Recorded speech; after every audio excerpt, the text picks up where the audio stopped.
بسم اللہ الرحمن الرحیم۔ السلام علیکم دوستو، آج میں آپ کے لیے بہت ہی خوبصورت کہانی لے کے آئی ہوں جو احساسات اور جذبات سے بھرپور ہے۔ کہانی شروع کرنے سے پہلے آپ سے گزارش ہے کہ اگر آپ میرے چینل پر نئے ہیں تو میرے چینل کو سبسکرائب کیجیے اور بیل نوٹیفیکیشن کو بھی آن کر لیں تاکہ دلچسپ کہانیوں کا سلسلہ بر وقت آپ کو ملتا رہے۔ اس کے سارے خواب مٹی میں اس وقت مل گئے جب اس نے پہلی بار اپنی بیوی ممتاز بیگم کو دیکھا۔ یہ رشتہ اس کی ماں نے لگایا تھا۔ ممتاز اس کی کوئی ننہالی رشتہ دار تھی۔ اماں نے اس کی تعریف میں زمین آسمان کے قلابے ملا دیے تھے۔ ارے بیٹا، وہ بہت اچھی ہے، اس کے لیے تو بہت سے رشتے آتے ہیں، لیکن اس کے گھر والوں کی تو ضد ہے کہ رشتہ خاندان میں ہی کریں گے۔ اور اماں، خاندان میں ہی آپ کو ایک نظر آیا تھا۔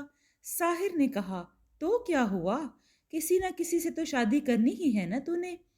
تو ممتاز ہی صحیح، اماں جلدی سے بولی۔ یاد رکھ، اس کے آنے سے اس گھر کی حالت بدل جائے گی، تیرا یہ رات رات باہر رہنا چھوٹ جائے گا۔ لیکن اماں، پتہ تو چلے کہ وہ کیسی ہے، کتنی تعلیم حاصل کی ہے، اس کا مزاج کیسا ہے اور اس کی صورت و شکل کیسی ہے۔ اس نے بی اے تک پڑھا ہوا ہے، اماں نے بتایا۔ اس نے کھانے بنانے کا کورس بھی کر رکھا ہے۔ میں تو خود اس کے ہاتھ کا کھانا کھا چکی ہوں۔ کیا ذائقہ ہوتا ہے کہ بس انگلیاں چاٹتے رہ جاؤ۔ ٹھیک ہے اماں، میں سوچوں گا۔ ساحر کے خواب تھے۔ اس نے زندگی کے ایسے ہی خوابوں کے سہارے گزاری تھی۔ وہ شاعر تھا، پھولوں، تتلیوں، چاندنی راتوں کا شاعر۔ اختر رومانی کی طرح اس نے رومانی شاعری کی تھی۔ اس کی رومانی غزلیں اور نظمیں نوجوانوں میں بہت مقبول تھیں۔ وہ دلوں کی دھڑکنوں کی شاعری کرتا، خوابوں کی وادیوں میں لے جاتا۔ خود اس کا بھی ایک خواب تھا، اس کی شریک زندگی ایسی ہو جو اس کی شاعری کے اساس معلوم ہو سکے، جسے دیکھ کر دھڑکنیں تیز ہو جائیں، جو چلے تو شاخ گل کے لچکنے کا احساس ہو۔ اس نے اپنے دوستوں سے کہہ رکھا تھا، تم لوگ دیکھ لینا، میں جب شادی کی تو کسی ایسی ہی لڑکی سے کروں گا۔ اب اماں اس کے لیے ایک ایسا رشتہ لائی تھی جسے اس نے کبھی دیکھا بھی نہیں تھا۔ اس کی حسن پسندی ایسے کسی رشتے کو ماننے کے لیے تیار ہی نہیں تھی۔ کچھ دنوں کے بعد جب اس کی ماں نے بار بار یہی بات چھیڑی تو اس نے کہا، ٹھیک ہے اماں، میں تمہارے کہنے پر تیار ہوں، لیکن میری ایک شرط ہے کہ میں اس لڑکی سے ملوں گا۔ کیا پاگل ہو گئے ہو کیا؟ شریفوں کے ہاں ایسا نہیں ہوتا۔ اماں، وہ زمانہ کچھ اور تھا، ساحر نے کہا۔ اب تو شادی سے پہلے دونوں ساتھ گھومتے پھرتے ہیں، ایک دوسرے کو اچھی طرح سمجھ لیتے ہیں، تب شادی کرتے ہیں۔ اماں سمجھاتی رہی لیکن ساحر اندھا سودا کرنے کو تیار نہیں تھا۔ بہت مشکلوں سے ایک دن اس کی ماں یہ خبر لے کر آئی، چل، اس کے گھر والے بھی تیار ہیں اور وہ لڑکی بھی مان گئی ہے، کل تجھے وہاں جانا ہے میرے ساتھ۔ اس لڑکی کا گھر کچھ فاصلے پر تھا۔ ساحر کے پاس ایک چھوٹی گاڑی تھی جو اس نے بینک سے قرض لے کر خریدی تھی۔ اس گاڑی کے آنے کے بعد اس کے آنے جانے کی پرابلم ختم ہو گئی تھی۔ وہ اپنے دفتر سے 5 بجے فارغ ہوتا تھا، اس کے بعد وہ کیفے میں سکون سے آ کر بیٹھ جاتا تھا۔ یہ کیفے شاعروں ادیبوں کا اڈا کہلاتا تھا۔ یہاں کون تھا جس نے کیفے سکون میں وقت نہ گزارا ہو؟ شاعر حضرات اپنی تازہ غزلیں سنایا کرتے، افسانے لکھنے والے تازہ افسانے سناتے اور اپنے عشق کی کہانیاں بتاتے۔ ان میں سے ہر ایک کے ساتھ داستانیں وابستہ تھیں، لیکن اس کے ساتھ کبھی کوئی کہانی وابستہ نہیں رہی تھی۔ بقول آتش کسی سے ہول نہ پوچھا، آتش کسی نے مول نہ پوچھا، دل شکستہ کا کوئی خرید کے ٹوٹا پیالہ کیا کرتا۔ ایسی ہی اجاڑ زندگی تھی۔ سوائے خواہشوں کے اس کے پاس کچھ نہیں تھا۔ خواہشیں کیا تھیں؟ یہی کہ کوئی تو اس کی زندگی میں ایسا بھی آئے جو باد صبا کی طرح ہو، جو گلاب کی طرح خوبصورت ہو، جو ہنس پڑے تو پھول کھلنے لگیں۔ ایسا کچھ بھی نہیں ہوا تھا۔ شاعر کی ضرور تعریف ہوتی، واہ واہ کا شور ہوتا، لیکن اس سے زیادہ کچھ نہیں ہوتا۔ ایسا کیوں ہوتا ہے؟ ایک شاعر یا ادیب کو دوسری دنیا کی مخلوق کیوں سمجھا جاتا ہے؟ اس کی کوئی اپنی خواہش نہیں ہوگی، اس کی کوئی تمنا نہیں ہوگی، اس کو زندگی کی آسائشوں سے کوئی دلچسپی نہیں ہوگی۔ کیوں؟ بلکہ اس بیچارے کو بھوک بھی نہیں لگتی ہوگی، وہ تو صرف چائے سگریٹ پر ہی گزارا کرتا ہوگا۔ اس کے ساتھ ہی کالج میں ایسا کچھ تھا۔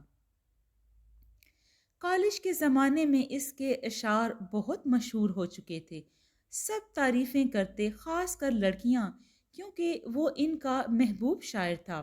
ایک بار غزالہ اس کے پاس آ گئی، وہ شاید کالج کی سب سے دل فریب لڑکی تھی۔ اس نے کہا، ساحر صاحب، آپ اتنی اچھی شاعری کیسے کر لیتے ہیں؟ ساحر اس کی بات سمجھ نہیں سکا۔ معاف کیجیے، میں سمجھا نہیں۔ آپ جس انداز میں شاعری کرتے ہیں، اس سے اندازہ ہوتا ہے کہ آپ نے اپنے دل پر بہت زخم کھائے ہیں۔ یہ پہلا موقع تھا کہ کسی لڑکی نے اس سے ایسی بات کی تھی، وہ بھی غزالہ جیسی لڑکی نے۔ ایسا ہی سمجھ لیں، اس نے محتاط ہو کر جواب دیا، چلیں، اس کا ازالہ ہو جائے گا۔ غزالہ نے کہا۔ ساحر کا دل دھڑک اٹھا۔ وہ کیسے؟ آپ تو شاعر ہیں، اور ایک سچا شاعر چہرے پڑھنا بھی جانتا ہے، وہ ماہر نفسیات بھی ہوتا ہے۔ غزالہ مسکرا کر بولی۔ ساحر اس کی طرف دیکھتا رہ گیا۔ زندگی پہلے تو مہربان ہی نہیں ہوتی تھی، اب جو مہربان ہوئی تو غزالہ جیسی لڑکی کی صورت میں، اور کیا چاہیے تھا؟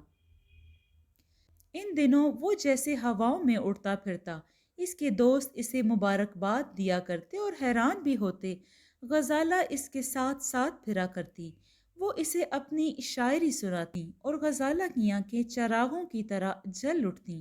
وہ کہا کرتا، وہ تو وہ ہے، تمہیں ہو جائے گی الفت مجھ سے، ایک نظر دیکھو۔ لیکن اس کے ان خوابوں کا تسلسل کچھ دنوں تک ہی رہا۔ اس نے ایک بار اتفاق سے غزالہ کی اپنے دوستوں سے گفتگو سن لی۔ اس دن پتہ چلا کہ یہ سب ایک کھیل تھا۔ غزالہ نے اسے بیوقوف بنانے کی شرط لگائی تھی اور وہ شرط جیت گئی تھی۔ اس کے بعد ساحر نے اس کی طرف دیکھنا بھی چھوڑ دیا، بس خاموش ہو گیا۔ غزالہ بھی اسے نظر انداز کرنے لگی۔ یہ پہلا موقع تھا اس کی، اس کے بعد اس کی زندگی میں اور کوئی نہیں آیا۔ وہ کسی بنجر درخت کی طرح بنجر ہی رہا۔ اب اس کی اماں اس کے لیے ایک رشتہ لے کر آئی تھیں اور دوسری شام اسے اس لڑکی کے گھر جانا تھا۔ دوسری شام اس نے اپنی ماں کو لیا، ان کے کہنے پر مٹھائی بھی لے لی تھی۔ اماں، تم تو اس تیاری سے جا رہی ہو جیسے تاریخ طے کرنے جا رہی ہو۔ یہ تو دستور ہے بے وقوف، اماں نے کہا۔ کسی کے گھر جاتے ہیں تو خالی ہاتھ نہیں جاتے۔ اسے ڈرائنگ روم میں بٹھا دیا گیا جبکہ اس کی ماں اندر چلی گئی۔ کچھ دیر بعد ہی وہ لڑکی ایک ٹرے لے کر آ گئی۔ اس کو دیکھتے ہی ساحر کے ارمانوں پر تو اوس پڑ گئی۔ یہ لڑکی اس کے معیار پر کسی طرح سے بھی پوری نہیں اترتی تھی۔ بہت موٹے موٹے نقوش تھے، وہ دراز قد بھی نہیں تھی، بہت ہی عام سی لڑکی تھی۔ وہ ساحر کے سامنے آ کر بیٹھ گئی۔ تم نے کہاں تک تعلیم حاصل کی ہے؟ ساحر نے پوچھا۔ BA کر چکی ہوں، اس نے بتایا۔ اس کی آواز بھی کرخت تھی۔ پسندیدہ سبجیکٹ کیا تھا؟ اسلامیات، اس نے بتایا۔ میں نے اس میں بہت اچھے نمبر لیے ہیں۔ ساحر کا دل خراب ہو گیا، اس کے سارے خواب بکھر گئے تھے۔ وہ کچھ دیر بیٹھ کر واپس آ گیا۔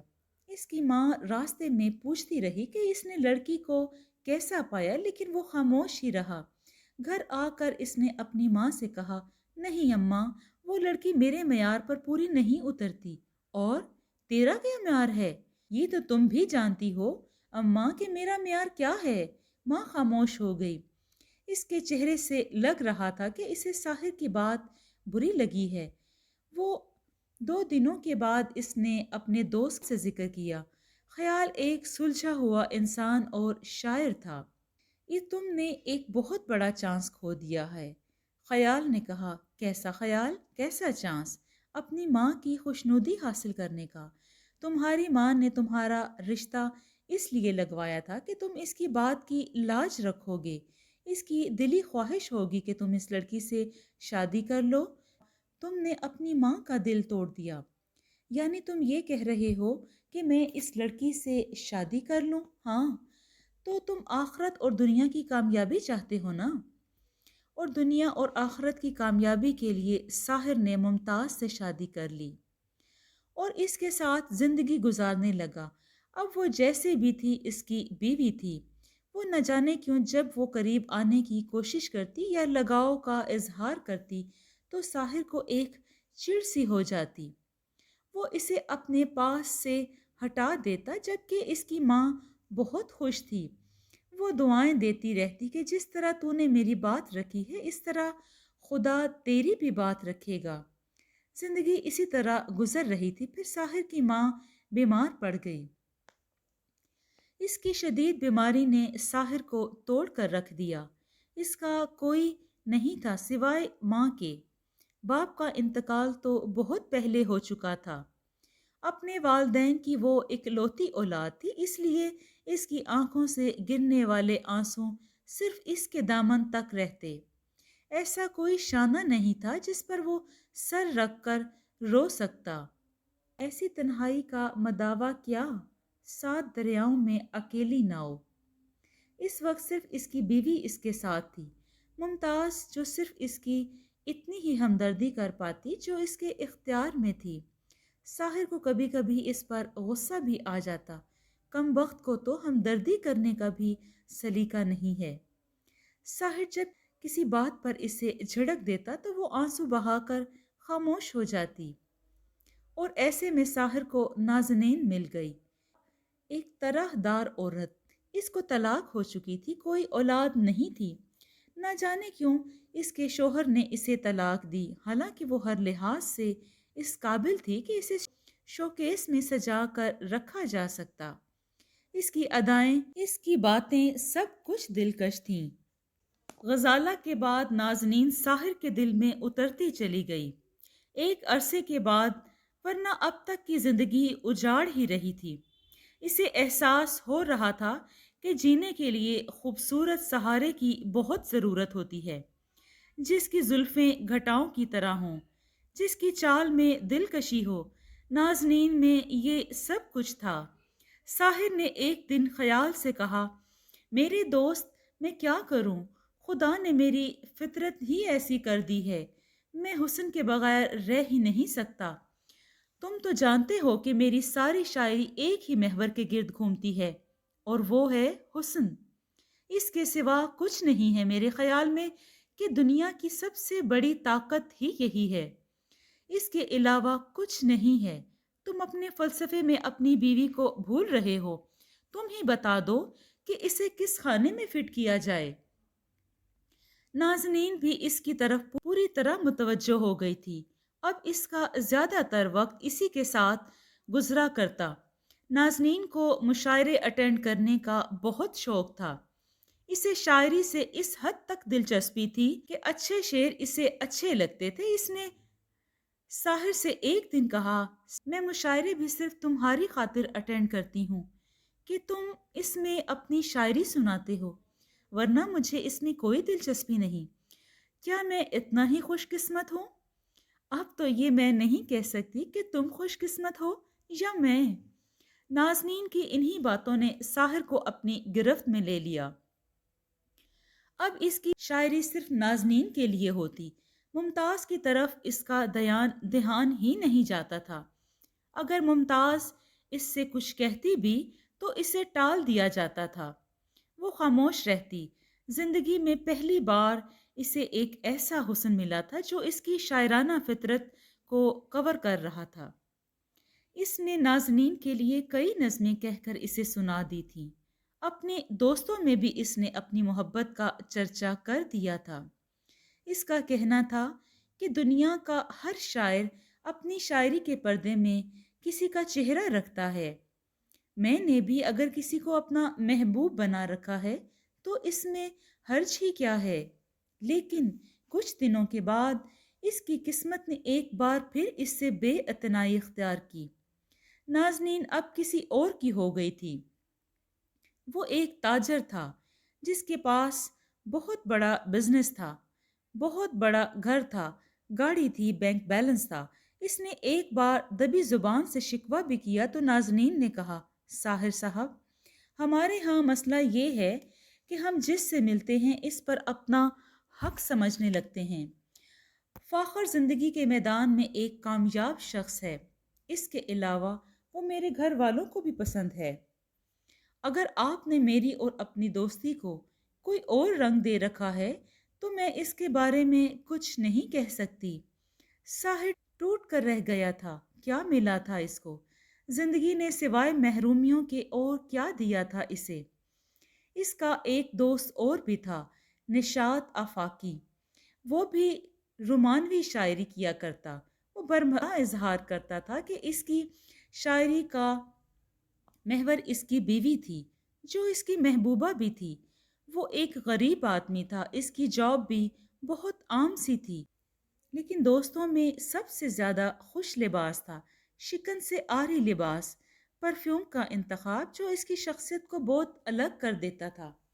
ساحر کو معلوم تھا کہ نشاط کی مالی پوزیشن کچھ ٹھیک نہیں ہے، اس کے باوجود ہر روز اسے چاقو چوبند رکھتا تھا۔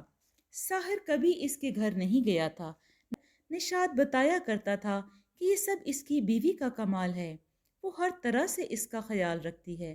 ساحر کو اس کی قسمت پر رشک آتا تھا کہ ایک دن اس نے نشاط سے کہا، یار مجھے تم سے ایک کام ہے، اگر تم برا نہ مانو۔ ہاں ہاں ضرور بتاؤ، کیا تم مجھے بھابھی سے ملوا سکتے ہو؟ بھابھی؟ میرا مطلب ہے اپنی مسز سے۔ ساحر نے کہا، میں ان سے ملنا چاہتا ہوں، ان سے ایک درخواست کرنی ہے، کچھ کہنا ہے ان سے۔ نشاط کچھ سوچ میں پڑ گیا۔ کیا تمہیں برا لگا؟ ساحر نے پوچھا۔ نہیں تو، بالکل بھی نہیں، میں تو یہ سوچ رہا ہوں کہ تمہیں کیا بتاؤں۔ چلو تم بتاؤ میرے بارے میں کیا جانتے ہو؟ اس نے پوچھا۔ کچھ زیادہ تو نہیں جانتا، لیکن اتنا اندازہ ہے کہ بھابھی ایک سلیقہ مند عورت ہے۔ وہ صحیح معنوں میں تمہاری دوست ہیں، تمہارا ہر طرح سے خیال رکھتی ہیں۔ انہوں نے تمہیں ٹوٹ کر چاہا ہے۔ وہ تمہارے پرفیوم کا انتخاب کرتی ہیں، تمہارے لیے میچنگ کپڑے نکال کر دیتی ہیں، تمہارے کپڑوں پر استری کرتی ہیں، اور کیا چاہیے؟ یہی کچھ تو سب مرد چاہتا ہے اپنی زندگی میں، اپنی بیوی سے کہ وہ دوست بھی ہو۔ میں اسی لیے تو ان سے ملنا چاہتا ہوں۔ ساحر صاحب، اب میں تمہیں وہ بات بتاتا ہوں جو آپ نے اب تک کسی سے نہیں سنی ہوگی، نہ بتائی میں نے۔ مجھے یہاں آئے کچھ ہی دن ہوئے ہیں، شاعروں کے حلقے کو جوائن کیے ہوئے بھی زیادہ دن نہیں ہوئے ہیں، اس لیے کسی کو بھی معلوم نہیں کہ میرے گھر پر کوئی بیوی نہیں ہے۔ کیا مطلب؟ ساحر نے چونک کر اس کی طرف دیکھا۔ ہاں بھائی، میری بیوی کے انتقال کو 7 برس ہو چکے ہیں، میں اکیلا زندگی بسر کر رہا ہوں، اولاد بھی نہیں ہے۔ تو پھر یہ سب کیا ہے؟ آپ کہتے ہیں کہ آپ کی بیوی آپ کا بہت خیال رکھتی ہے، روزانہ کپڑے سلیکٹ کر دیتی ہے۔ ایسا ہی ہوتا ہے، کمال کی عورت تھی مرحومہ۔ اس نے میرا اتنا خیال رکھا کہ شاید ہی اس کی مثال مل سکتی ہو۔ میں شادی ہوئی تو ایک لاابالی سا انسان تھا۔ شاعر عام طور پر ایسے ہی ہوتے ہیں، میں بھی ایسا ہی ہوں، لاابالی سا، اپنے کپڑوں کی طرف سے بے فکر۔ مرحومہ میری زندگی میں ایک ترتیب لے آئیں، اور اب میں ان کی موت کے بعد بھی اسی ترتیب سے زندگی گزار رہا ہوں۔ میرے کمرے میں اس کی ایک بڑی سی تصویر ہے۔ میں روزانہ اس کی ترتیب کے مطابق کپڑے پہن کر اس تصویر کے سامنے کھڑا ہو جاتا ہوں اور پوچھتا ہوں، ہاں یار بتاؤ،